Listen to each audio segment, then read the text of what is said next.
붉은 노을이 마을 어귀를 피처럼 적시던 날, 연희는 말없는 신부가 되어 최진사댁의 높은 문턱을 넘었다.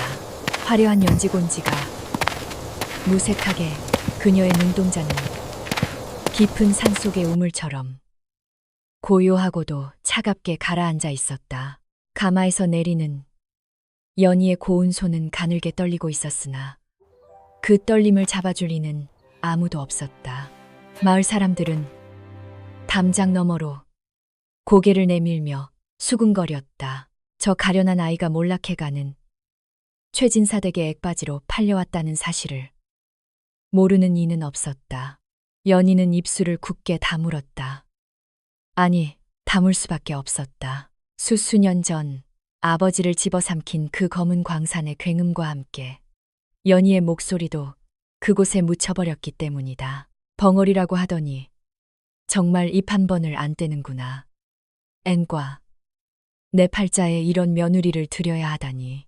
대청마루의 상석에 앉아있던 시어머니 박 씨는 연희가 절을 올리기도 전에 차갑게 혀를 찼다. 박 씨의 눈에는 새 식구에 대한 일말의 자애로움 대신 본전도 찾지 못할 물건을 살피는 장사꾼의 지독한 탐욕만이 서려 있었다. 연희는 고개를 숙인 채 바닥에 나뭇결을 응시했다. 차가운 마룻바닥의 감촉이 무릎을 타고 올라와 심장까지 닿는 듯했다. 곁에 서 있던 남편 최정우 역시 냉담하기는 마찬가지였다. 한때는 명망 높은 가문의 자제였을지 모르나 지금의 그는 도박과 술에 찌들어 초점 없는 눈으로 허공만을 응시할 뿐이었다. 정우는 자신의 곁에 선 연희를 마치 전염병 환자라도 되는 양혐오스러운 눈빛으로 흘겨보며 고개를 돌려버렸다. 그날 밤 신방의 촛불이 채 꺼지기도 전에 방문이 거칠게 열렸다. 시어머니 박 씨였다. 그녀의 손에는 신부의 비단 옷과는 전혀 어울리지 않는 낡고 녹슨 곡괭이 하나와 거친 삼배옷이 들려 있었다. 박 씨는 그것들을 연희의 발치에 내동댕이 치며 서늘한 목소리로 내뱉었다. 이 집안의 대들보가 썩어가고 있는 걸 너도 알겠지. 내 친정놈들이 우리 가문의 진 빚이 산더미다. 그 빚을 갚으려면 내일부터 당장 뒷산 금광으로 가거라. 내 아비가 생전에 그토록 잘 찾아냈다던 그 황금맥, 내 놈도 그 피를 이어받았을 테니 반드시 찾아내야 할 것이다. 만약 성과가 없다면 이 집 문턱을 넘나들 생각은 꿈도 꾸지 마라. 우리 집은 밥만 축내는 짐승은 키우지 않는다. 연희는 차가운 바닥에 엎드려 박 씨가 던진 곡괭이를 바라보았다. 목구멍 안쪽에서 뜨거운 비명이 치밀어 올랐으나 그것은 공허한 울림조차 내지 못한 채 다시 가슴속으로 가라앉았다. 소리를 잃은 후 세상은 연희에게 거대한 감옥이었고 이제 최진사댁이라는 더 좁고 가혹한 감옥이 그녀를 짓누르고 있었다. 하지만 연희는 눈물을 보이지 않았다. 그녀는 알고 있었다. 박 씨가 던져준 이 녹슨 곡괭이가 자신을 죽이려는 형구신기가 아니라 오히려 이 지옥 같은 삶에서 자신을 구원하고 저들의 오만함을 산산조각 낼 유일한 무기가 될 것임을 말이다. 이튿날 새벽 서리가 하얗게 내려앉은 산길을 연희는 홀로 올랐다. 매서운 산바람이 얇은 삼배옷 사이로 파고들어 살을 내는 듯했지만 연희는 멈추지 않았다. 거친 흙바닥을 딛는 발걸음은 의외로 단단하고 확신에 차 있었다. 사람들은 연희가 소리를 내지 못하니 머리까지 모자란 줄로만 여겼다. 시어머니 박 씨도 마을 사람들도 그녀를 그저 매질하면 구르는 돌덩이쯤으로 취급했다. 그러나 연희의 머릿속에는 아버지가 생전에 밤마다 지도를 그리며 일러주었던 아무도 모르는 은밀한 황금의 길들이 선명하게 각인되어 있었다. 아버지는 늘 말씀하셨다. 연희야, 진짜 황금은 땅 밑에 숨어 있는 게 아니라 사람의 인내 속에 숨어 있는 거란다. 땅은 결코 거짓말을 하지 않지. 연희는 뒷산 깊은 곳, 전설 속에 귀신 골짜기라 불리는 험준한 절벽 아래에 섰다. 그곳은 워낙 험해 건장한 장정들도 발길을 끄는 곳이었다. 하지만 연희의 눈에는 보였다. 바위 틈새로 미세하게 흐르는 수맥과 지층의 뒤틀림이 예사롭지 않았다. 그녀는 낡은 곡괭이를 높이 치켜들었다. 깡! 하고 얼어붙은 지표면을 내리찍을 때마다 불꽃이 튀었고 연희의 가느다란 팔 근육이 파르르 떨렸다.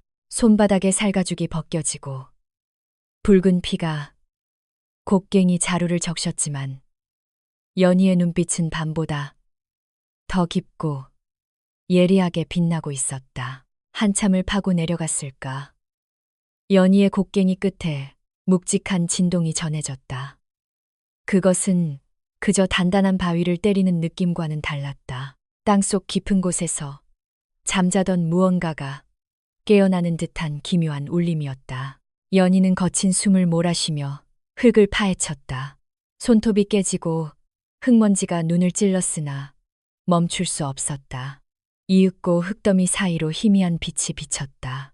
그것은 달빛보다도 은은하고 등불보다도 찬란한 태고적부터 간직해온 대지의 숨결이었다. 연희는 떨리는 손으로 작은 돌조각 하나를 집어들었다. 그것은 아직 완전한 황금은 아니었으나 분명 거대한 금맥의 시작을 알리는 표지석이었다. 연희는 그 돌조각을 가슴팍에 꼭 품었다. 심장의 고동 소리가 돌조각을 타고 온몸으로 퍼져나갔다. 저 아래 마을에서는 지금쯤 시어머니와 남편이 자신을 비웃으며 술잔을 기울이고 있을 것이다. 말 못하는 벙어리가 산속에서 헛수고나 하다가 얼어 죽기를 바라고 있을지도 모른다. 연희는 어둠이 짙게 깔린 마을을 내려다보았다. 그녀의 입술에 아주 희미한 그러나 서늘한 미소가 번졌다. 이제 시작이었다. 저들이 그토록 갈망하던 황금은 이제 연희의 손끝에 달려 있었다. 그녀는 단순히 금을 캐는 것이 아니었다. 자신을 버린 세상과 아버지를 죽음으로 몰아넣은 이 가문의 비극을 통째로 파내어 그 대가를 치르게 할 작정이었다. 산새들이 잠든 고요한 밤, 연희의 무거운 곡괭이질 소리만이 사냐를 울리고 있었다. 그것은 소리 없는 여인이 세상에 내뱉는 첫 번째 일갈이자 몰락해가는 한 가문의 운명을 송두리째 뒤흔들 거대한 전조였다. 연희는 다시 곡괭이를 높이 치켜들었다.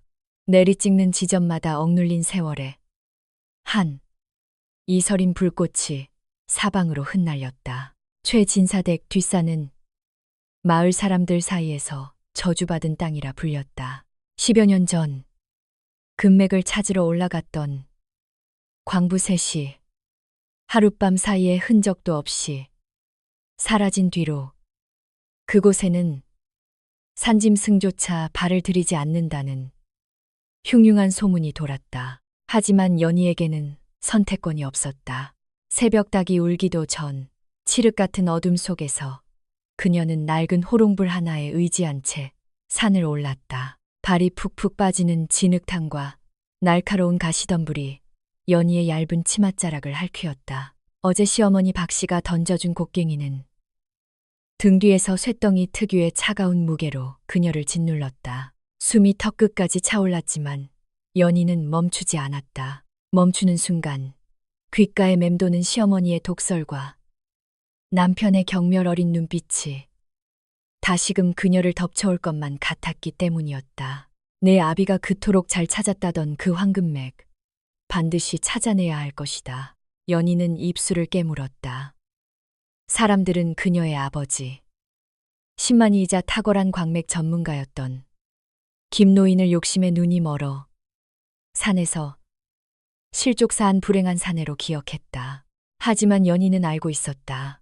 아버지는 결코 무모한 사람이 아니었다. 그는 땅의 숨소리를 들을 줄 아는 사람이었고 흙의 색깔만 보고도 그 아래 무엇이 잠들어 있는지 꿰뚫어 보는 해안을 가진 분이었다. 그런 아버지가 단순한 실족으로 죽었다는 것을 연희는 단 한 번도 믿지 않았다. 한참을 올라 산중턱, 기암절벽이 병풍처럼 둘러쳐진 곳에 다다랐을 때였다. 연희는 걸음을 멈추고 거친 숨을 골랐다. 이곳은 아버지가 생전에 검은 뱀이 또라리를 튼 형상이라며. 기운이 험하지만 분명 무언가 감춰져 있을 것이라 했던 장소였다. 그녀는 호롱불을 바위 틈에 내려놓고 곡괭이를 쥐었다. 깡, 깡. 고요한 새벽 산속에 날카로운 굉음이 울려 퍼졌다. 땅은 겨울바람에 얼어붙어 쇠처럼 단단했다. 한 번 내리찍을 때마다 손바닥에 물집이 터지고 뼈마디가 울렸다. 그러나 연희의 눈빛은 흔들림이 없었다. 그녀는 무작정 땅을 파헤치는 것이 아니었다. 바위의 결을 따라 흙의 습기가 미묘하게 달라지는 지점을 정확히 타격하고 있었다. 그렇게 얼마나 시간이 흘렀을까? 동쪽 하늘이 푸르스름하게 밝아올 무렵 연희의 곡괭이 끝에 툭 하고 무언가 둔탁한 것이 걸렸다. 돌멩이와는 다른 이질적인 감촉이었다. 연희는 곡괭이를 내려놓고 맨손으로 흙을 파내기 시작했다. 손톱 밑으로 흙이 파고들어 쓰라렸지만 그녀는 아랑곳하지 않았다. 흙더미 속에서 모습을 드러낸 것은 황금이 아니었다. 그것은 흙과 녹에 뒤덮인 채 반쯤 부서진 낡은 나침반이었다. 연희의 손이 덜덜 떨리기 시작했다. 그녀는 떨리는 손가락으로 나침반의 뒷면을 문질렀다. 녹슨 쇠붙이 사이로 희미하게 새겨진 글자가 보였다. 김, 아버지의 것이었다. 연희의 심장이 쿵하고 내려앉았다. 이것은 아버지가 생전에 보물처럼 아끼던 물건이었다. 늘 품에 지니고 다니며 어린 연희에게 동서남북을 가르쳐주던 바로 그 나침반이었다. 아버지가 실족사했다던 장소는 이곳에서 산 2개를 더 넘어야 하는 계곡이었다. 그런데 왜 아버지의 유품이 이 험한 절벽 아래 묻혀 있는 것일까? 순간 연희의 머릿속에 끔찍한 가설 하나가 스쳐 지나갔다. 사고가 아니었다. 누군가 아버지를 이곳까지 몰아넣었거나 혹은 이곳에서 아버지가 무언가를 발견하고 변을 당한 것이 분명했다. 그리고 그 누군가는 아버지가 사라짐으로써 가장 큰 이득을 본 사람들일 것이다. 연희는 고개를 들어 산 아래 최진사 댁의 기와 지붕을 내려다보았다. 아버지가 돌아가신 직후 빈 문서를 들고 찾아와 집안을 쑥대밭으로 만들고 결국 자신을 며느리로 안희종으로 끌고 온 사람들, 모든 정황이 하나의 화살표를 그리고 있었다. 그때였다. 거기 누구냐? 등 뒤에서 들려온 굵직한 고함에 연희는 화들짝 놀라 나침반을 품속 깊이 숨겼다. 뒤를 돌아보니 웬 사내 둘이 몽둥이를 든 채 험악한 표정으로 서 있었다. 그들은 최진사 댁의 소장농을 관리하는 마름들이었다. 아, 벙어리 며느리 아니신가? 한 사내가 비릿한 웃음을 흘리며 다가왔다. 마님께서 감시하고 오라시더구먼. 혹시라도 금을 캐놓고 딴 주머니를 찰까봐 말이야. 어디 봅시다. 뭐 좀 건졌수. 사내들은 거칠게 연희의 빈 바구니를 발로 찼다. 바구니가 굴러 떨어지며 안에 있던 흙덩이들이 쏟아졌다. 에잉, 역시 헛수고였구만. 하긴 제 아비도 못 찾은 걸 이깟 계집이 뭘 안다고. 어서 내려갑시다. 마님 기다리시겠네. 빈손으로 가면 오늘 아침밥은 구경도 못할 줄 아시오. 그들은 연희를 짐승 몰듯 앞세워 산을 내려갔다. 연희는 품속에 숨긴 나침반의 차가운 냉기를 느끼며 입술을 꽉 깨물었다. 나침반의 모서리가 가슴살을 찔러 아팠지만 그 고통이 오히려 그녀의 정신을 맑게 했다. 최진사댁 대문에 들어서자 마당에는 이미 아침상이 차려져 있었다. 기름진 고기 냄새가 진동했지만 그것은 연희의 몫이 아니었다. 대청마루에 앉아있던 시어머니 박씨는 빈 바구니를 든 연희를 보자마자 젓가락을 탁 소리나게 내려놓았다. 꼴을 보니 허탕이로구나. 박씨의 목소리에는 차가운 가시가 돋쳐 있었다. 밥값도 못하는 주제에 아침부터 산천을 쏘다니며 기운만 뺐구나. 내 몫에 밥은 없다. 헛간에 가서 어제 덜 먹는 볼이나 마저 미서라. 연희는 고개를 숙여 인사하고 부엌이 아닌 헛간으로 향했다. 남편 최정우는 마루 끝에 앉아 그 모습을 지켜보면서도 말 한마디 거들지 않았다. 오히려 그는 자신의 비단, 옷에 흙먼지가 묻을까봐 연희가 지나가는 길을 피해 몸을 사렸다. 헛간에 들어온 연희는 문을 닫자마자 주저앉았다. 품에서 꺼낸 나침반은 그녀의 체온으로 미지근하게 데워져 있었다. 그녀는 소리 없이 울었다. 눈물이 볼을 타고 흘러 나침반 위로 뚝뚝 떨어졌다. 슬픔 때문이 아니었다. 억울함 때문도 아니었다. 그것은 사무치는 분노였다. 그녀는 옷소매로 눈물을 닦아내고 헛간 구석에 쌓인 집더미 깊숙한 곳에 나침반을 숨겼다. 그리고 바닥에 굴러다니는 숯 조각 하나를 집어들었다. 그녀는 헛간 벽면, 아무도 보지 못할 어두운 구석에 숯으로 무언가를 그리기 시작했다. 그것은 아까 산에서 보았던 지형과 나침반이 발견된 위치, 그리고 수맥의 흐름이었다. 그녀의 눈은 더 이상 예전의 체념한 벙어리 여인의 눈이 아니었다. 금을 원하신다면 드리지요. 하지만 그 금은 당신들의 목을 조르는 밧줄이 될 것입니다. 연희는 다시 곡괭이를 집어들었다. 시어머니가 시킨 보리애기 따위는 안중에도 없었다. 그녀는 헛간 바닥의 흙을 살피기 시작했다. 이 집, 최진사 댁의 터. 아버지는 예전에 지나가는 말로 이 집 터가 돈은 들어오나 사람은 말라 죽는 터라고 했었다. 만약 그 말이 맞다면, 그리고 아버지가 남긴 나침반이 가리키는 방향이 옳다면 연희의 시선이 헛간 구석, 오래된 우물가로 향했다. 이미 물이 말라 폐쇄된 지 오래된 그 우물. 박 씨가 절대 얼씬도 하지 말라고 엄포를 놓았던 그곳. 연희는 숯검댕이 묻은 손으로 굳게 닫힌 우물의 나무 뚜껑을 어루만졌다. 뚜껑 틈새로 서늘하고 비릿한 바람이 새어나오고 있었다. 그것은 단순한 바람이 아니었다. 땅속 깊은 곳, 감춰진 진실이 숨을 쉬는 소리였다. 그날 밤, 모두가 잠든 시각, 연희는 몰래 헛간을 빠져나와 우물 앞으로 다가갔다. 달빛조차 구름에 가려진 칠흑 같은 밤이었다. 그녀는 떨리는 손으로 우물의 뚜껑을 열었다.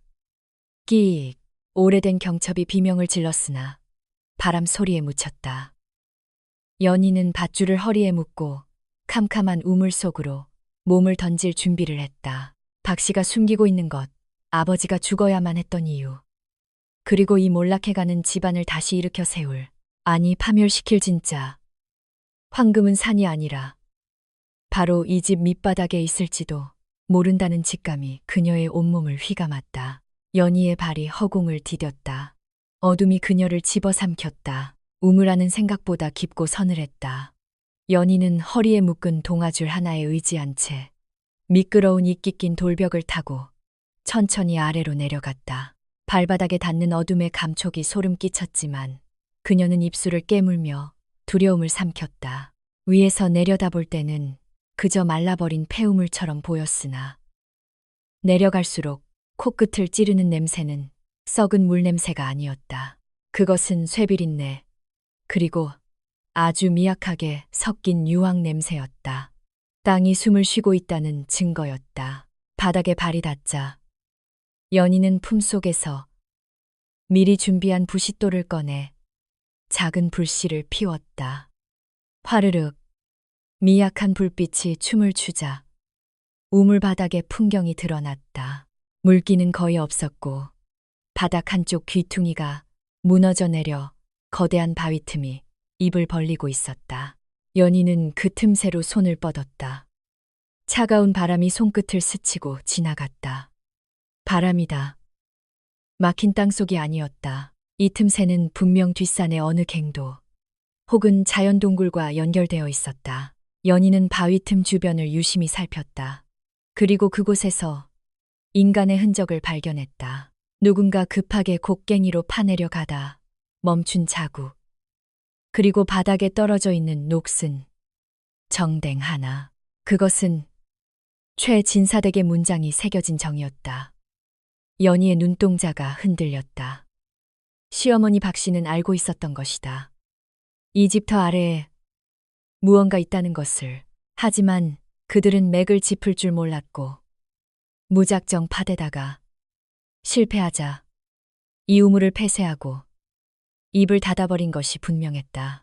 아버지가 말씀하신 금맥의 머리가 바로 이 집 아래에 있었어. 연희는 전율했다.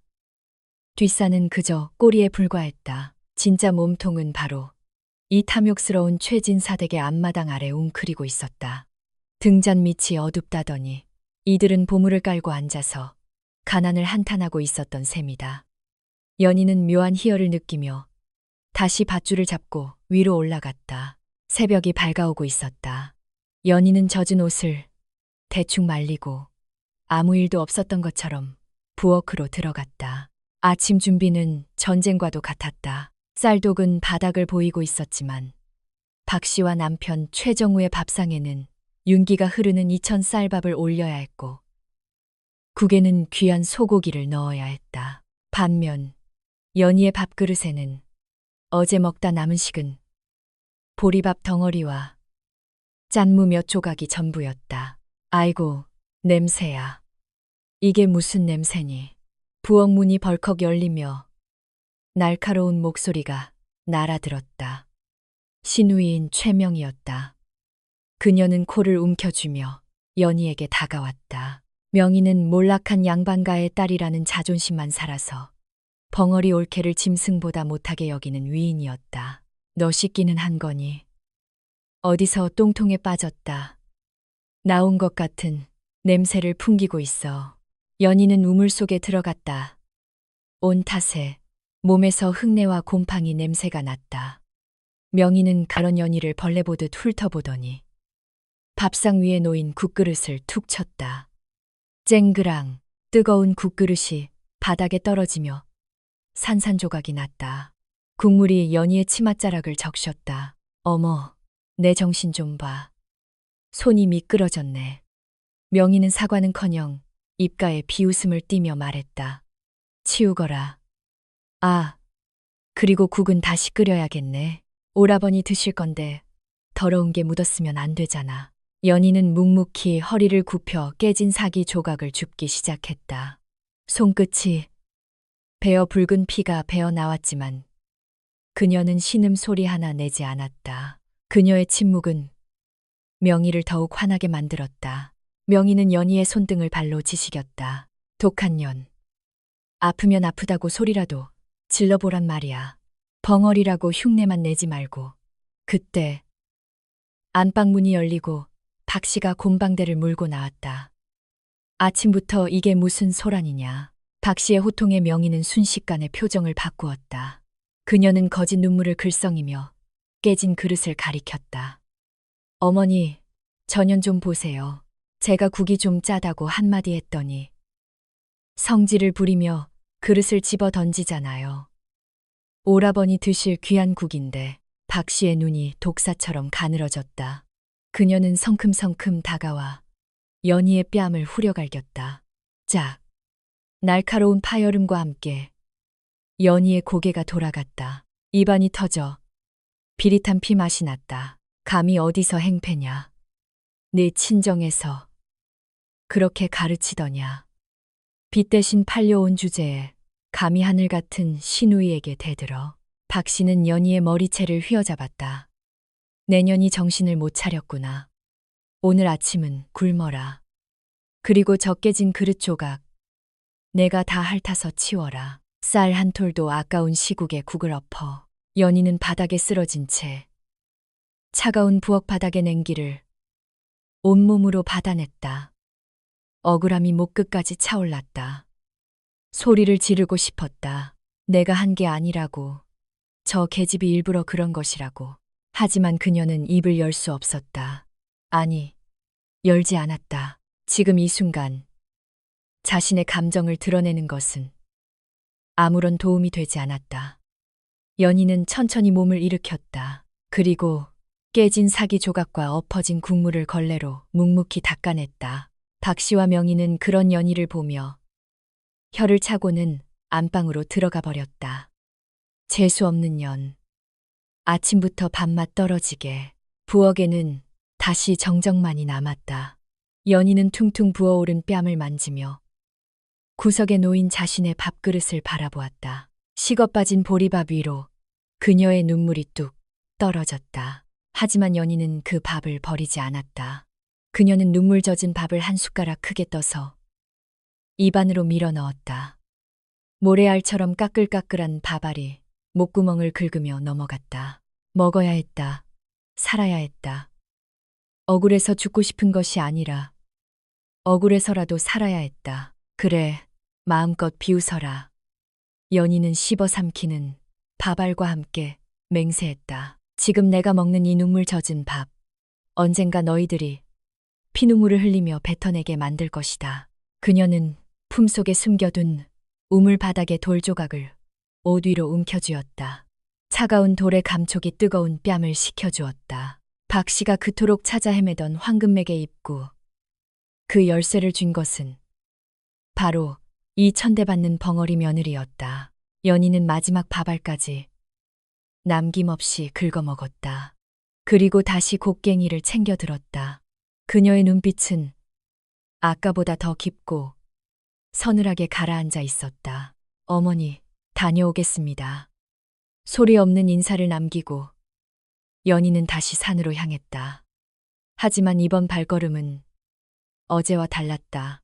어제는 끌려가는 걸음이었으나 오늘은 사냥을 나가는 사냥꾼의 걸음이었다. 그녀는 산으로 가서 우물과 연결된 통로를 찾아야 했다.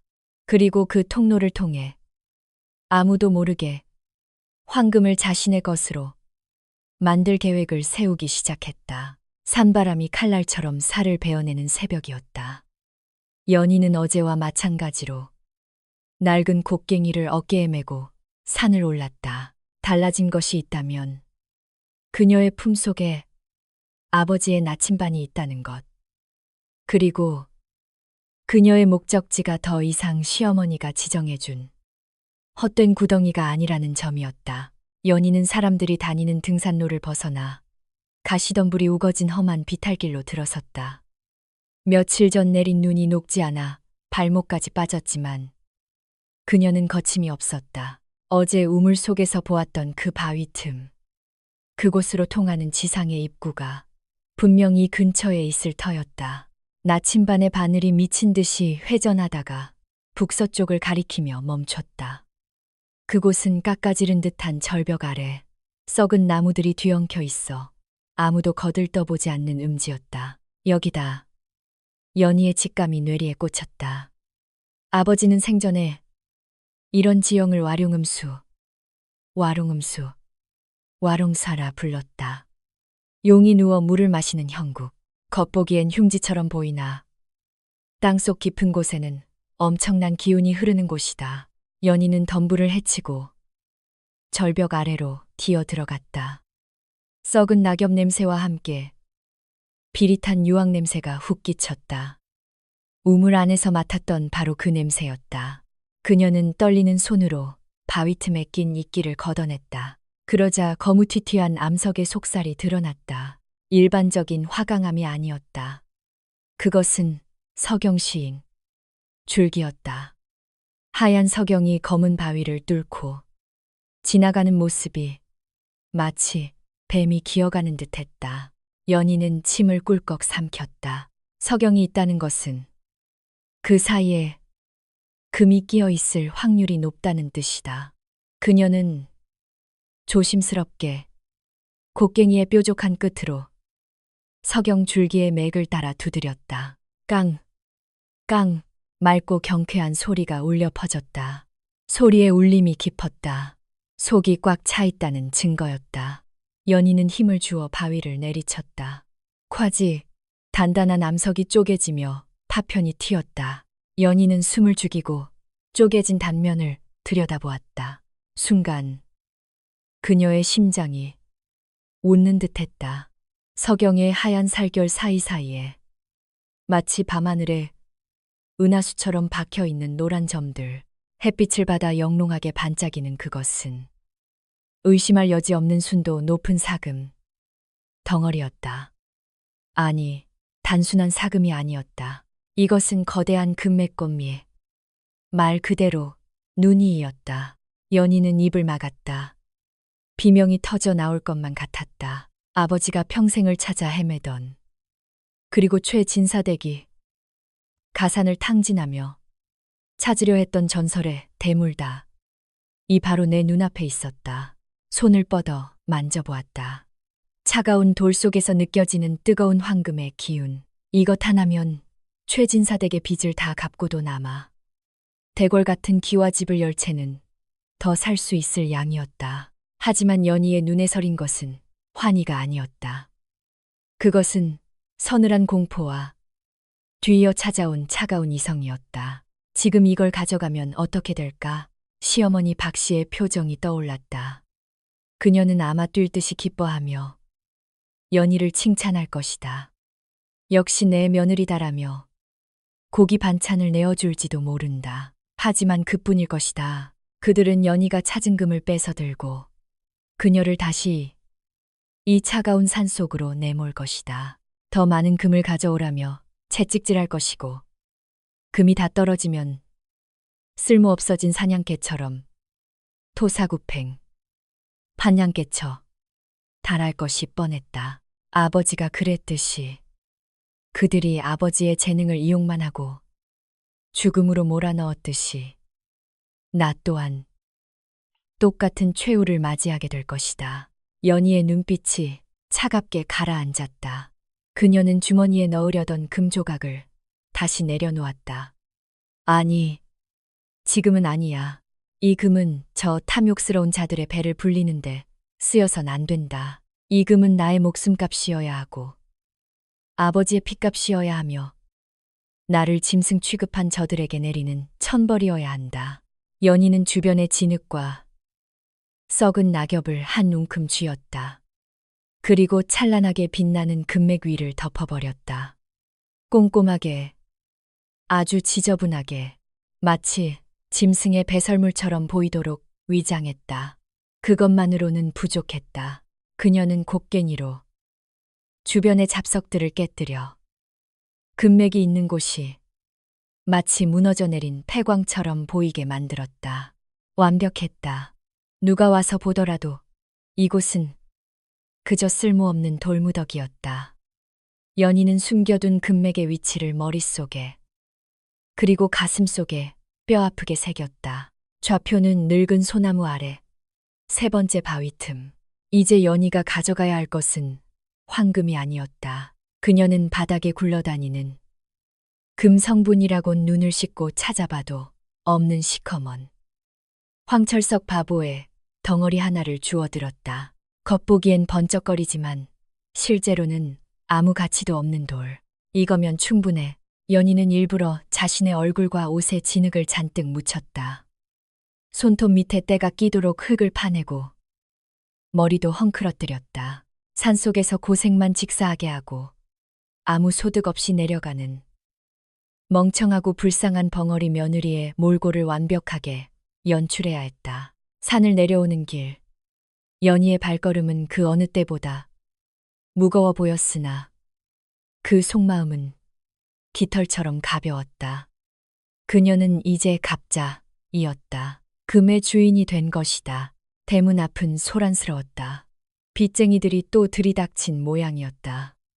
최진사 양반, 언제까지 숨어만 있을 거야. 이달 이자만이라도 내놓으란 말이야. 아이고, 조금만 기다려주시게. 내 며느리가 지금 금을 캐러 갔네. 곧 대박이 터질 거야. 마당에서 쩔쩔매는 시아버지와 방 안에서 나오지도 않는 남편의 비겁한 목소리가 들려왔다. 연희가 대문을 들어서자 빚쟁이들의 시선이 일제히 그녀에게 쏠렸다. 오, 저기 오네. 금 캐러 갔다던 며느리. 연희는 진진 놀란 척하며 뒷걸음질 쳤다. 그녀의 꾀죄죄한 몰골에 빚쟁이들이 코웃음을 쳤다. 꼴을 보니 금은커녕 흙만 타먹다 왔구만. 에이, 재수 없어. 갑시다. 내일 다시 올 테니 돈 준비해놔. 빚쟁이들이 침을 뱉고 사라지자 그제야 안방문이 열리고 시어머니 박씨가 튀어나왔다. 그녀는 연희에게 달려들어 바구니를 낚아챘다. 어디 보자. 뭐 좀 가져왔느냐. 박씨는 바구니를 뒤엎었다. 쏟아진 것은 진흙덩어리와 잡석들 뿐이었다. 쓸모없는 년. 박씨의 손이 올라갔다. 짝. 매서운 손바닥이 연희의 뺨을 강타했다. 연희는 바닥에 나뒹굴었다. 입술이 터져 피가 흘렀지만 그녀는 비명을 지르지 않았다. 그저 멍한 눈으로 박씨를 올려다보며 손에 쥐고 있던 황철석 하나를 슬며시 내밀었다. 이게 뭐야? 돌멩이잖아. 박씨는 황철석을 집어들더니 눈을 가늘게 떴다. 햇빛에 비추어 보자. 번쩍거리는 것이 보였다. 이거 금 아니냐. 순간 방 안에 있던 남편 최정우가 버선발로 뛰어나왔다. 금이라고요? 그는 어머니의 손에서 돌을 낚아채 이리저리 살폈다. 그리고 이빨로 깨물어 보았다. 에이, 삭상. 어머니, 이거 똥돌. 분이에요. 겉만 번지르르 하고 속은 시커먼 가짜라고요. 최정우는 돌을 바닥에 내동댕이 쳤다. 이 멍청한 여편네가 똥인지 된장인지도 구분 못하고 돌덩이를 주워와 우리를 놀리는 거야. 뭐야. 남편의 발길질이 연희의 옆구리에 꽂혔다. 소리 없는 비명이 터졌다. 고통스러웠다. 몸이 부서질 것 같았다. 하지만 연희는 웅크린 채 그 매질을 온몸으로 받아냈다. 맞으면서도 그녀의 가슴 속에서는 서늘한 웃음이 피어올랐다. 그래. 더 때려라. 더 비웃어라. 너희들이 지금 차버린 그 돌멩이가 가짜라서 다행이라고 생각하겠지. 하지만 진짜는 산 위에, 그리고 너희들 발밑에 있다. 당장 나가. 꼴도 보기 싫으니까. 헛간에 처박혀 있어. 박씨가 소리쳤다. 연희는 비틀거리며 일어났다. 절뚝거리는 다리로 헛간을 향해 걸어갔다. 등 뒤에서 시어머니와 남편의 한탄 소리가 들려왔다.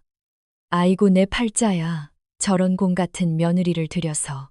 어머니, 그냥 저 여자 팔아버리고 다른 데서 돈을 융통합시다. 연희는 헛간 문을 닫았다. 어둠이 그녀를 감싸 안았다.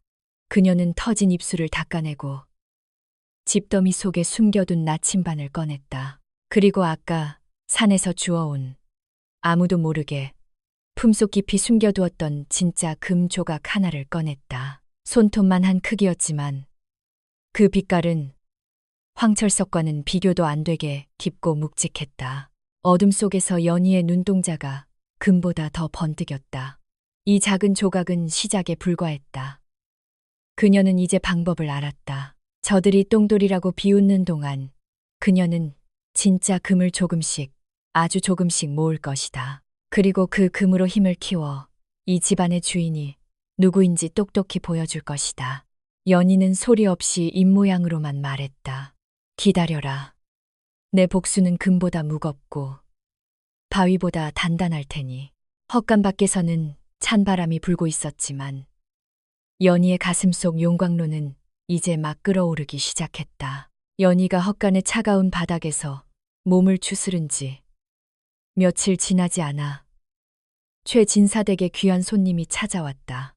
마을 입구부터 요란한 말방울 소리가 울렸고 평소 거드름을 피우던 시아버지 최진사마저 대문 밖까지 버선발로 뛰어나갔다. 찾아온 이는 인근 고을에서 손꼽히는 거상이자 광산 개발로 막대한 부를 쌓았다는 조대감 조칠성이었다. 연희는 부엌대기 신분으로 손님상에 올릴 차를 준비하며 문틈으로 그를 훔쳐보았다. 비단 도포를 걸치고 금박을 입힌 부채를 든 조칠성은 겉보기에 풍채 좋은 신사였으나 연희는 그를 보는 순간 등줄기에 소름이 돋았다. 낯익은 얼굴이었다. 기억 속 저편. 아버지가 실종되던 그날 밤. 집 마당에서 아버지와 은밀히 대화를 나누던 그림자 중 하나가 바로 저 사내였다. 최진사. 요새 형편이 말이 아니라고 들었네. 뒷산 금광은 좀 어떤가? 조칠성의 목소리는 낮고 기름졌다. 최진사는 쩔쩔매며 찻잔을 받들어 올렸다. 아이고, 조대감님. 말도 마십시오. 사람을 수십 명이나 붙여봐도 헛구덩이뿐입니다. 저주받은 산이라도 되는 건지. 사람 눈이 어두우니 땅의 복을 못 알아보는 법이지. 광맥이란 건 임자가 따로 있는 법이야. 내 듣자니 예전 그 김노인의 딸이 이 집 며느리로 들어왔다지. 연희의 손이 찻쟁반 위에서 덜덜 떨렸다. 조칠성의 시선이 부엌 쪽을 향했다. 마치 문틈 너머로 자신을 지켜보는 연희의 존재를 꿰뚫어보는 듯한 예리한 눈빛이었다. 뱀처럼 차갑고도 끈질긴 시선. 연희는 급히 고개를 숙이고 숨을 죽였다. 아, 그 벙어리 년 말씀이십니까? 예. 그놈의 빚 대신 데려다 놨는데 아주 멍청하기가 짝이 없습니다. 며칠 전엔 똥돌 황철석이나 주워와서 매질만 실컷 당했지요. 최정우가 옆에서 비웃음을 섞어 거들었다. 조칠성은 흥미롭다는 듯 수염을 만지작거렸다. 벙어리라. 말이 없으니 비밀을 지키기엔 안성맞춤이겠군. 최진사. 내 제안 하나 하지.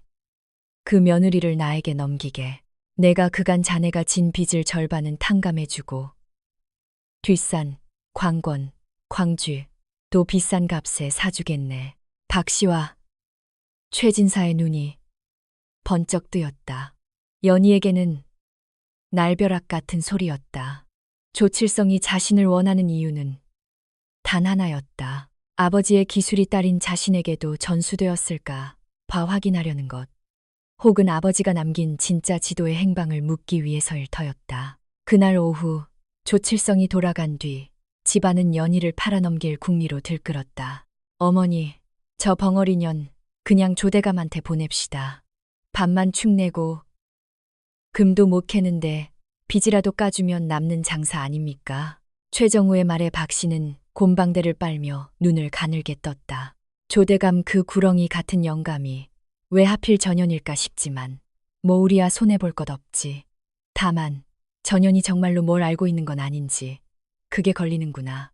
연희는 안방 캔마루 아래에서 흙을 닦는 척하며 그들의 대화를 남김없이 들었다. 주먹을 꽉 쥔 손톱이 손바닥을 파고들어 피가 맺혔다. 팔려가고 싶지 않았다. 여기서 팔려간다면 조칠성의 소나귀에서 고문을 당하거나 아버지가 당했던 것처럼 소리 소문 없이 사라지게 될 것이 자명했다. 살아야 해. 내가 죽으면 아버지의 원한은 누가 갚고 저 금맥은 누가 지키겠어. 연희는 결단을 내렸다. 그녀는 그날 밤 모두가 잠든 시각에 몰래 안방으로 기어들어갔다. 시어머니 박씨가 베개 밑에 숨겨둔 광산 계약서와 빈문서를 확인하기 위해서였다. 하지만 연희가 찾은 것은 종이 뭉치가 아니었다. 박씨의 보석함 깊숙한 곳, 비단 보자기 아래에 숨겨진 낡은 가죽 주머니. 연희는 그것을 여는 순간 숨이 챈는 줄 알았다. 그 안에는 아버지가 돌아가시던 날 차고 있었던 피 묻은 상평통보 성냥과 아버지가 연희에게 만들어주겠다던 작은 나무빗이 들어있었다. 박씨가 가지고 있었다. 아버지가 죽던 날 그 현장에 박씨나 최진사 일가가 연루되어 있었다는 명백한 증거였다.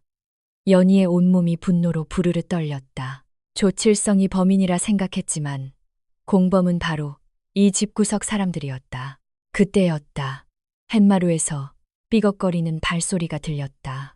인연이 밤중에 여기서 뭐 하는 게냐. 박씨였다. 그녀는 잠이 깼는지 눈을 부라리며 방으로 들어왔다. 연희는 급히 보석함을 닫았지만 박씨의 예리한 눈을 피할 순 없었다. 네, 인연, 감히 시어미의 물건에 손을 대. 역시 도둑질하는 피는 못 속이는구나. 박 씨는 연희의 머리채를 휘어잡고 마당으로 끌어냈다. 소란의 최진사와 최정우까지 튀어나왔다. 이 벙어리 년이 내 보석함을 뒤지고 있었어요. 조대감한테 팔려가기 전에 한몫 챙기려 한 모양이야. 매질이 시작되었다. 평소보다 더 가혹하고 무자비한 매질이었다. 최정우는 아예 몽둥이를 들고 연희의 다리를 내리쳤다. 죽어버려. 이 재수 없는 년. 연희는 바닥을 뒹굴며 고통에 몸부림쳤다. 하지만 그녀는 단 한마디의 신음도 내지 않았다. 대신 그녀는 품속으로 파고드는 아버지의 나무빗을 꼭 움켜쥐었다. 매를 맞으면서도 연희의 눈은 마당 한 구석. 그 폐우물을 향하고 있었다. 그래, 나를 팔아라. 나를 죽여라. 연희는 입안에 피를 뱉어내며 속으로 외쳤다. 너희들이 나를 조칠성에게 팔아넘기려 한다면 나는 그 전에 너희들이 가장 아끼는 것을 먼저 무너뜨려 주마. 다음 날 아침 조칠성의 하인들이 연희를 데리러 가마를 가지고 도착했다. 연희는 온몸이 피멍투성이가 된 채 가마로 끌려갔다. 박 씨는 빈문서를 돌려받으며 입이 귀에 걸렸다. 잘 가거라. 이 액바지 년아. 거기 가서는 입 조심. 아니, 어차피 말도 못하니 상관없겠구나. 호호호. 가마문이 닫히기 직전 연희는 박 씨를 향해 아주 천천히 고개를 돌렸다. 그리고 생전 처음 보는 기괴할 정도로 서늘하고 아름다운 미소를 지어 보였다. 박 씨는 순간 심장이 덜컥 내려앉는 기분을 느꼈다. 그저 짐승처럼 맞기만 하던 계집의 눈이 아니었다. 그것은 마치 사냥감을 구렁텅이로 몰아넣은 사냥꾼의 눈빛이었다. 가마는 마을을 떠나 조칠성의 저택으로 향했다. 연희는 가마 안에서 품속에 숨겨온 물건을 꺼냈다. 그것은 우물 바닥에서 가져온 불길이 닿으면 순식간에 타오르는 독성이 강한 유황석이었다. 연희는 조칠성의 저택으로 들어가는 것이 아니었다. 그녀는 조칠성의 심장부로 걸어 들어가는 불씨가 되기로 했다. 조칠성이 자신에게 광맥의 위치를 묻는 순간 연희는 그에게 진짜 황금의 저주가 무엇인지 똑똑히 보여줄 작정이었다. 조칠성의 저택 대문이 열리고 연희를 태운 가마가 그 화려한 앞마당으로 들어섰다. 가마 안에서 연희는 조용히 입을 열어 나오지 않는 목소리로 중얼거렸다. 아버지, 이제 제가 그들의 지옥을 판을 차례예요. 조칠성의 저택은 마치 거대한 괴물의 아가리처럼 연희를 집어삼켰다. 화려한 청기화와 금칠을 한 대문은 마을 사람들에게는 선망의 대상이었으나 연희에게는 그저 피비린내를 감추기 위해 덧칠해진 거대한 무덤에 불과했다. 가마에서 내리는 연희의 발걸음은 위태로웠다. 전날 입은 매질의 여파로 치맛자락 아래에서는 진물이 배어나왔고 온몸의 뼈마디가 비명을 지르고 있었다. 그러나 연희는 쓰러지지 않았다. 그녀의 품속에는 아버지를 죽음으로 몰아넣은 자들에 대한 서늘한 증오와 우물 바닥에서 가져온 유황석이 차갑게 식어 있었다. 어이쿠, 귀한 손님이 오셨구먼. 최진사 댁에서 보물단지처럼 모시던 며느리 아니신가? 저택의 앞마당, 화려한 분재들 사이로 조칠성이 모습을 드러냈다. 그는 비단 부채를 살랑거리며 연희에게 다가왔다. 그의 눈은 웃고 있었으나 그 눈동자 속에는 굶주린 짐승의 탐욕이 번들거렸다. 그는 연희의 턱을 부채의 끝으로 들어 올렸다. 멍들고 터진 연희의 얼굴을 보며 그는 혀를 찼다. 최진사 그 위인이 아주 무식하게 굴었구먼. 이런 보석을 이렇게 흠집을 내놓다니. 걱정 말거라. 이제부터는 내가 너를 아주 귀하게 대접해 줄 테니. 연희는 대답 대신 눈을 내리깔았다. 벙어리라는 사실은 때로 가장 강력한 방패가 되었다. 조칠성은 연희를 자신의 비밀 서재로 끌고 갔다. 그곳은 사방이 책과 지도로 둘러싸여 있었는데 벽면 한가운데에는 뒷산의 지형을 상세히 그려놓은 지도가 걸려 있었다. 조칠성은 지도의 한 지점을 가리키며 연희를 뚫어지게 쳐다보았다. 내 아비. 김노인은 아주 고집불통이었지. 죽는 순간까지도 진짜 맥이 어딘지 입을 열지 않더군. 하지만 너는 다를 거라 믿는다. 자식은 부모의 재능을 담는 법이니까. 네가 이곳에 금맥을 찍어준다면 너는 이 집의 안주인 부럽지 않은 부귀영화를 누리게 될 것이다. 어떠냐? 침묵의 대가치고는 과분하지 않느냐? 조칠성의 목소리는 감미로웠으나 그 안에는 날카로운 칼날이 숨어 있었다. 연희는 천천히 고개를 들어 지도를 바라보았다. 아버지가 목숨을 걸고 지켰던 비밀. 하지만 연희는 알고 있었다.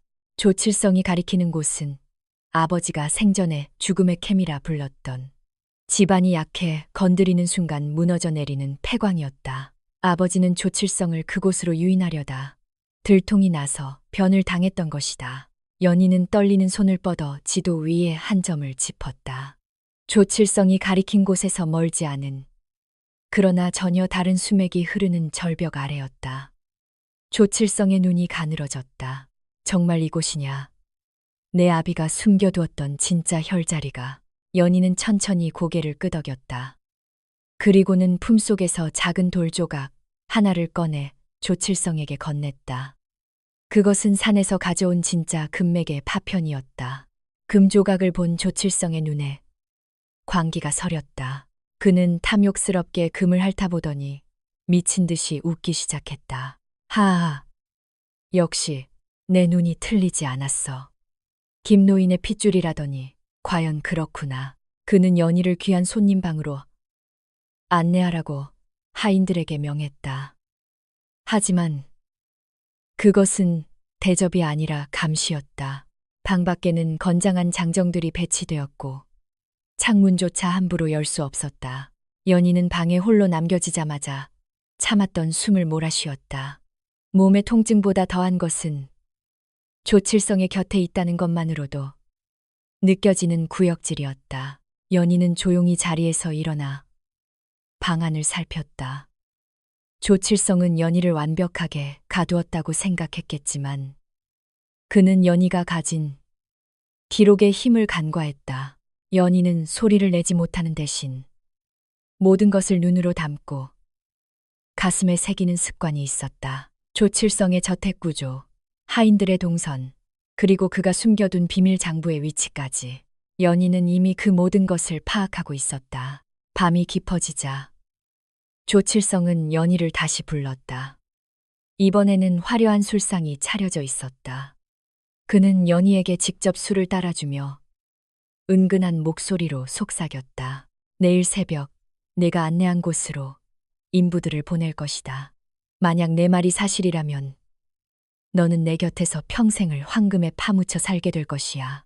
하지만 만약 내가 나를 속인 것이라면 네 아비가 갔던 길을 그대로 따르게 될 것이다. 조칠성은 술잔을 연희의 입술에 가져다 대었다. 연희는 거부하지 않고 술을 마셨다. 차가운 술이 목구멍을 타고 내려갔다. 그녀는 술잔을 내려놓으며 조칠성의 눈을 똑바로 응시했다. 그 눈빛에 조칠성은 순간 섬뜩함을 느꼈다. 벙어리 계집의 눈에 서린 것은 공포가 아니라 마치 모든 것을 내려다보는 자의 초연함이었기 때문이다. 연희는 그날 밤 조칠성이 잠든 틈을 타 움직이기 시작했다. 그녀는 품속의 유황석을 꺼내 서재의 촛불 아래 교묘하게 배치했다. 유황은 불이 붙으면 소리 없이 타오르며 지독한 독가스를 내뿜는다. 연희는 조칠성이 내일 아침 광산으로 떠나기 전 그의 집안에 작은 선물을 남겨두기로 한 것이다. 그녀는 서재 구석에서 조칠성이 가로챈 아버지의 일기장을 발견했다. 피에 절어 굳어버린 표지. 연희는 일기장을 품에 안고 소리 없이 오열했다. 아버지가 마지막까지 남기려 했던 말들이 그 안에 적혀 있었다. 연희야, 황금은 재앙이란다. 사람의 마음을 병들게 하고 가문을 무너뜨리는 독이지. 부디 너는 이 독에 중독되지 말거라. 연희는 아버지의 유지를 받들기로 했다. 그녀는 조칠성의 장부들 사이에 유황 가루를 뿌리고 그가 가장 아끼는 골동품들 밑에 불씨가 천천히 옮겨 붙을 수 있도록 장치를 해두었다. 이것은 시작에 불과했다. 조칠성이 광산에서 무너져 내리는 돌더미에 깔릴 때 그의 저택 또한 그가 쌓아온 탐욕의 무게를 견디지 못하고 불타오르게 될 것이었다. 새벽녘, 조칠성은 들뜬 마음으로 채비를 마쳤다. 그는 연희를 가마에 태우고 뒷산으로 향했다. 연희는 가마의 작은 틈새로 점점 멀어지는 저택을 바라보았다. 그곳에서 미세하게 검은 연기가 피어오르는 것을 본 연희의 입가에 서늘한 미소가 번졌다. 산에 도착하자 조칠성은 서둘러 인부들에게 곡괭이질을 시켰다. 연희가 짚어준 곳은 단단한 바위층처럼 보였으나 그 아래는 거대한 수맥이 흐르는 빈 공간이었다. 인부들이 바위를 깨뜨릴 때마다 불길한 진동이 발바닥을 타고 전해졌다.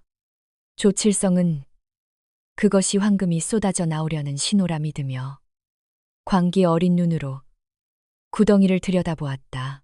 파라, 더 깊이 파. 황금이 곧 쏟아질 것이다. 그 순간 지면이 크게 요동쳤다. 연희는 이미 뒤로 물러나 나무 뒤에 몸을 숨긴 상태였다. 우르르릉 하는 굉음과 함께 절벽 위에서 거대한 바위들이 쏟아져 내리기 시작했다. 조칠성은 당황하여 뒤로 물러서려 했으나 그가 딛고 있던 지면이 먼저 무너져 내렸다. 이게 무슨 일이냐? 벙어리년. 너 어디 있느냐? 조칠성의 비명이 사냐에 울려 퍼졌다.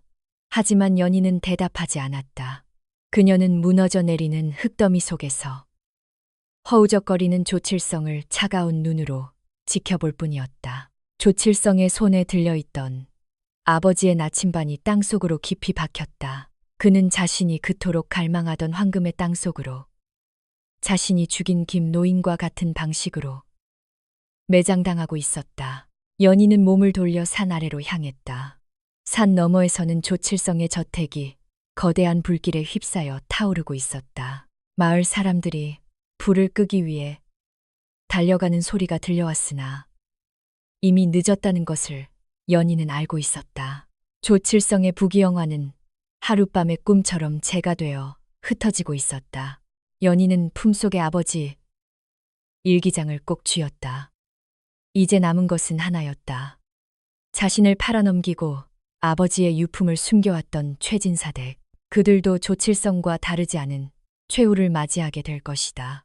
연희의 발걸음은 이제 더 이상 위태롭지 않았다.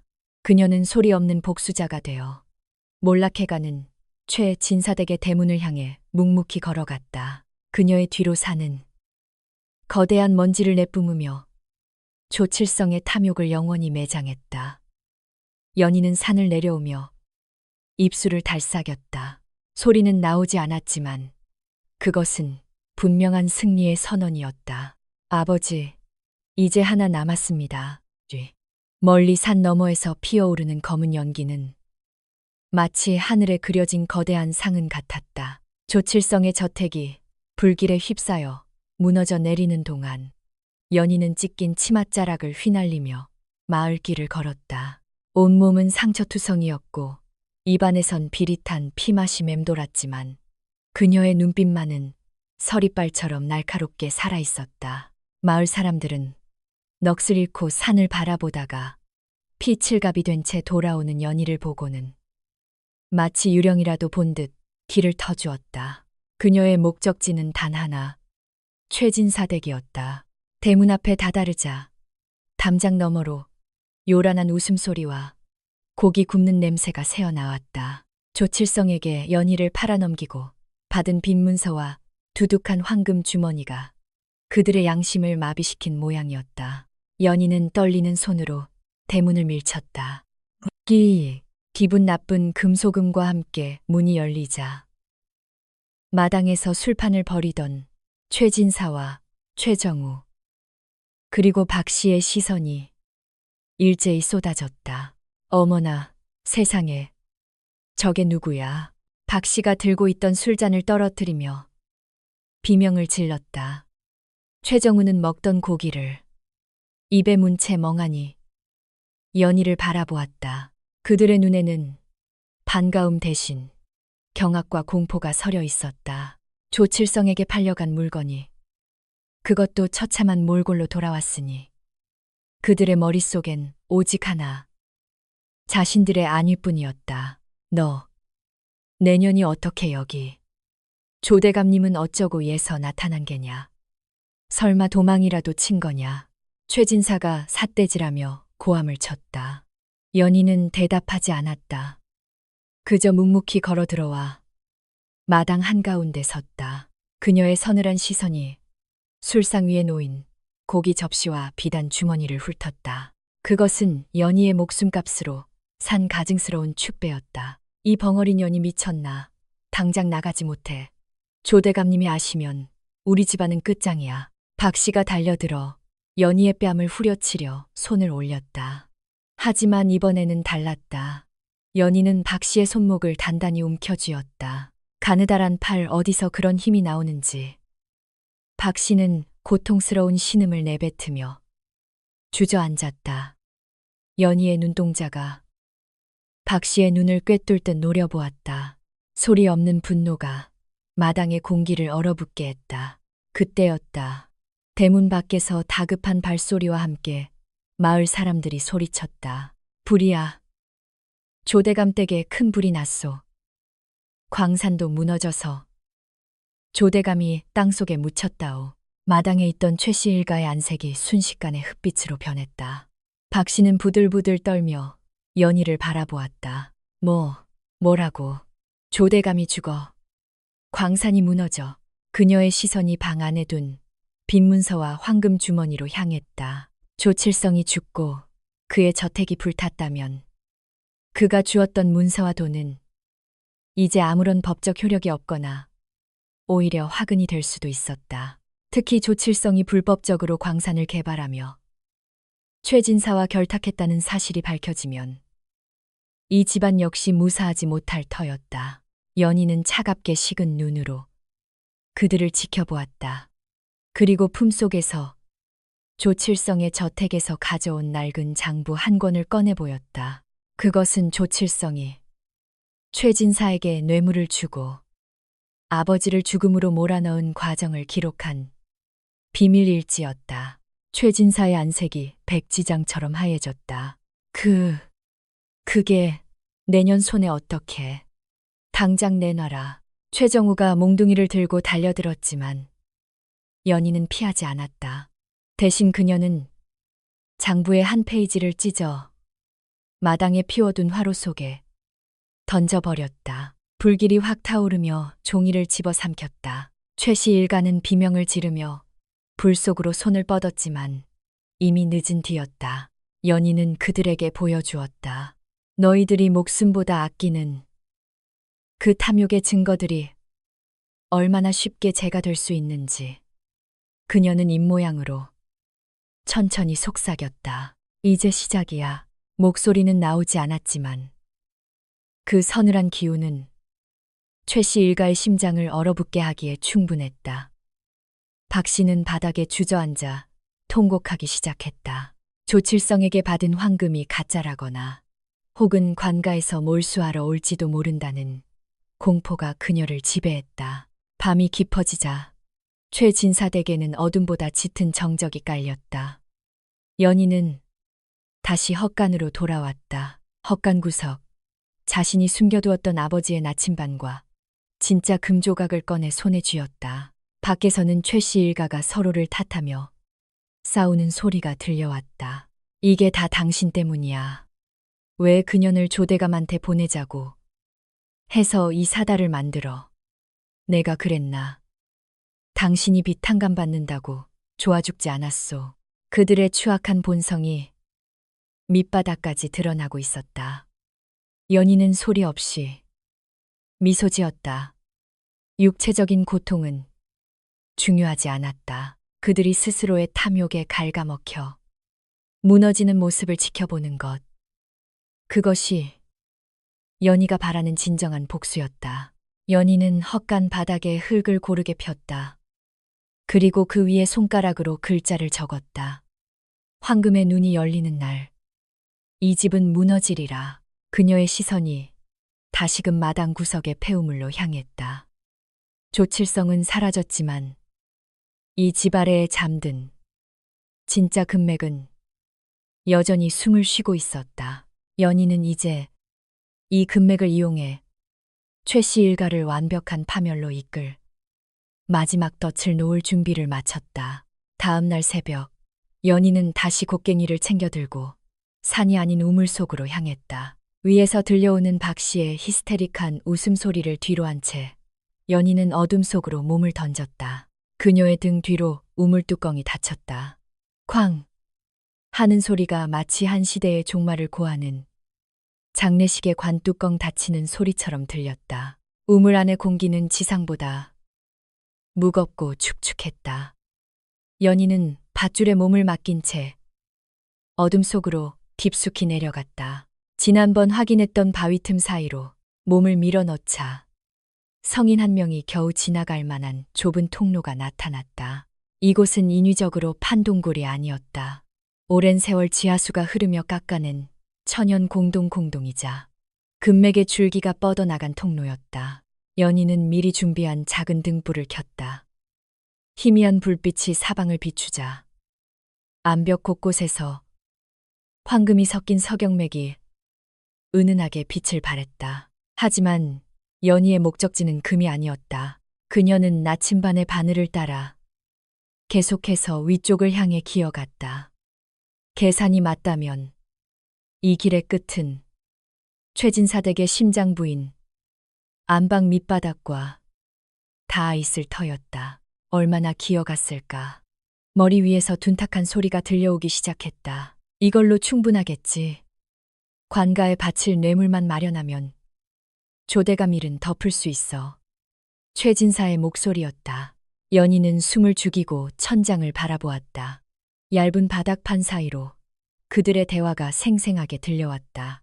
어머니, 그 벙어리 년이 가져온 똥돌, 황철서, 글 진짜 금인 것처럼 속여서 현감, 사또에게 넘깁시다. 사또가 눈이 어두우니 당장은 모를 겁니다. 그 사이 우린 이 집을 팔고 한양으로 튀면 돼요. 최정우의 비열한 웃음소리가 들렸다. 그들은 끝까지 남을 속여 제 목숨을 부지할 궁리뿐이었다. 연희는 입술을 꽉 깨물었다. 그들의 발밑, 불과 한 뼘도 안 되는 거리에서 자신의 복수가 시작되고 있다는 사실을 그들은 꿈에도 모를 것이다.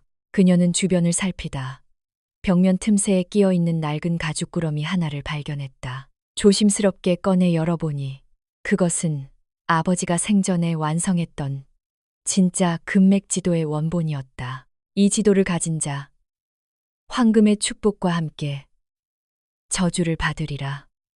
지도 첫 장에 적힌 아버지의 거친 필체를 본 연희의 눈에 뜨거운 눈물이 고였다. 아버지는 이 지도를 지키기 위해 우물 안으로 도망쳤다가 위에서 내리친 최진사의 곡괭이에 목숨을 잃은 것이었다. 지도의 가장자리에는 아버지가 마지막 순간에 남긴 핏자국이 선명하게 남아 있었다. 연희는 지도를 품에 안고 천장을 응시했다. 이곳의 집안은 석영맥이 뒤엉켜 있어 단단해 보이지만 특정 맥을 건드리면 도미노처럼 무너져 내리는 구조였다. 아버지는 이 지형의 약점을 이용해 탐욕스러운 자들을 매장하려 하셨던 것이다. 이제 제가 끝내겠어요. 연희는 곡괭이를 들어 집안을 바치고 있는 핵심 암석, 이른바 탁기도를 조심스럽게 긁어내기 시작했다. 한 번에 무너뜨려서는 안 됐다. 그들이 가장 큰 꿈에 부풀어 있을 때 발밑이 꺼지는 공포를 맛보게 해야 했다. 연희는 청기돌의 절반을 깎아내고 그 틈에 유황석과 불씨가 천천히 옮겨붙을 수 있는 장치를 마련했다. 작업을 마친 연희는 다시 우물을 통해 지상으로 올라왔다. 헛간으로 돌아온 그녀의 몰골은 흙과 먼지로 뒤덮여 영락없는 거지의 형상이었다. 박 씨가 헛간 문을 발로 차며 들어왔다.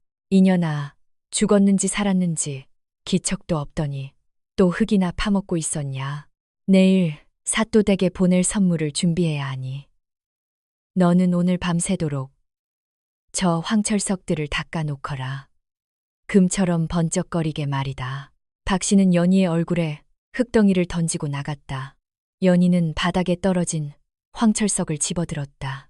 가짜 금, 탐욕에 눈먼 자들에게는 이것만큼 어울리는 선물도 없을 것이다. 그녀는 박 씨가 시킨 대로 돌을 닦는 척하며 속으로는 무너져 내릴 안방의 시간을 계산했다. 그날 밤 최진사댁 식구들은 마지막 만찬을 즐겼다.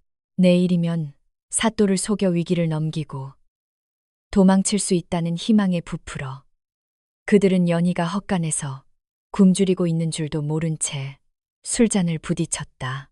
하지만 그들은 몰랐다. 그들이 밟고 서 있는 안방 바닥 아래에서 연희가 설치한 유황불씨가 천천히 석기도를 태우며 집안을 갉아먹고 있다는 것을. 연희는 헛간 문틈으로 타오르는 안방의 등불을 지켜보았다. 하늘에는 달이 구름에 가려져 있었다. 마치 거대한 재앙이 닥치기 전의 고요함처럼 마을은 죽은 듯 적막했다. 내일 해가 뜨기 전 너희들의 세상은 끝날 거야. 연희는 아버지의 나침반을 손에 쥐고 차가운 바닥에 누웠다. 잠은 오지 않았다. 가슴 속에서 타오르는 복수의 불길이 우물 아래의 유황불보다 더 뜨겁게 온몸을 데우고 있었다. 벙어리 아내의 소리 없는 외침이 어둠을 뚫고 최진사댁의 기와 지붕 위로 흩날리고 있었다. 동이 터오는 새벽의 공기는 유난히도 서늘했다. 최진사댁 대문 앞에는 이른 아침부터 관가의 가마와 포졸들이 늘어섰다. 현감 사또가 직접 행차한 것이었다.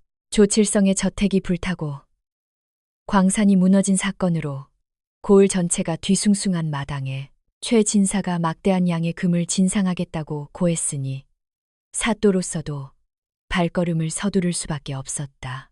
최진사, 자네 말이 사실인가? 조칠성도 실패한 그 금맥을 자네가 찾아냈단 말이지. 사또의 탐욕스러운 눈빛이 번들거렸다. 최진사는 땀을 닦으며 비굴한 웃음을 지어 보였다. 그럼요, 사또. 제 며느리가 아주 영험한 기운이 있어 기어코 찾아내고야 말았습니다. 안방에 귀하게 모셔두었으니 어서 들어오시지요. 안방에는 연희가 밤새 닦아놓은 황철석들이 비단 보자기에 쌓여 놓여 있었다. 겉보기에는 영락없는 황금이었다. 박 씨와 최정우는 사또의 표정을 살피며 속으로 쾌재를 불렀다. 이것만 넘기면 빚은 물론이고 조칠성과 얽힌 모든 추문에서 벗어나 한양으로 도망칠 수 있었다. 연희는 마당 한 구석 빗자루를 든 채 그 모습을 지켜보고 있었다. 그녀의 눈은 평소보다 더욱 깊고 고요했다. 발밑에서 전해오는 미세한 진동, 우물 아래에서 타오르던 유황불씨가 드디어 집안을 떠받치던 마지막 해기도를 삼켰음을 연희는 본능적으로 느꼈다. 허허, 이거 참 눈이 부시구먼. 사또가 황철석 하나를 집어 들려던 찰나였다. 드득, 드드득. 어디선가 기분 나쁜 파열음이 들려왔다. 이게 무슨 소리냐? 사또가 멈칫하며 주위를 둘러보았다. 최진사와 박 씨는 당황하며 서로의 얼굴을 쳐다봤다. 소리는 방바닥 아래에서 들려오고 있었다. 연희는 조용히 빗자루를 내려놓고 대문 쪽으로 걸어갔다. 이제 연극의 막이 내릴 시간이었다. 사또, 어서 이 금을 확인하시고. 최진사가 급하게 말을 이어가려 했지만 갑자기 천장에서 먼지가 쏟아져 내렸다.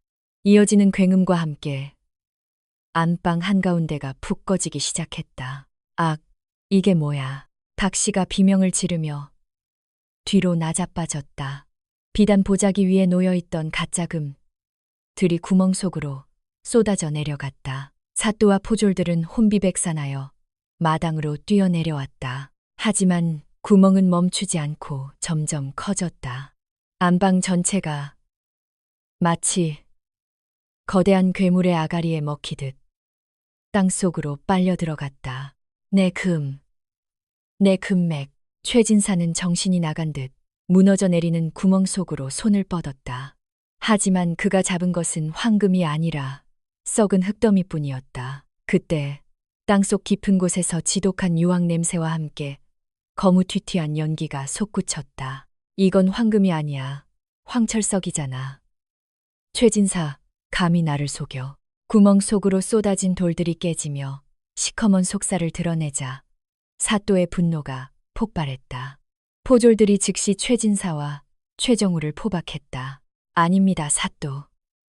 분명 금이었는데 그 벙어리 년이 전연이 우릴 속인 겁니다. 최정우가 대문 앞에 서 있는 연희를 가리키며 소리쳤다. 모든 시선이 연희에게 쏠렸다. 흙먼지 속에서도 연희는 흐트러짐 없는 모습이었다. 그녀는 천천히 품속에서 무언가를 꺼내 들었다. 그것은 아버지가 남긴 진짜 금맥 지도와 조칠성의 비밀 장부였다. 연희는 포조를 통해 그것을 사또에게 전달했다. 사또가 장부를 펼치자 최진사와 조칠성이 공모하여 광부들을 죽이고 금을 빼돌린 기록들이 낱낱이 드러났다. 이럴 수가. 내가 어떻게 이걸. 최진사의 얼굴이 흑빛으로 변했다. 연희는 대답 대신 무너진 안방의 잔해를 차갑게 내려다보았다. 그곳은 이제 그들의 집이 아니라 그들이 쌓아온 탐욕의 무덤이었다. 박 씨는 무너진 집터에 주저앉아 통곡했다.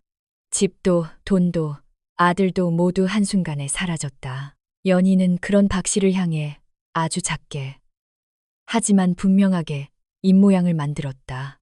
인과응보. 소리는 나오지 않았지만 박 씨는 그 말을 똑똑히 들었다.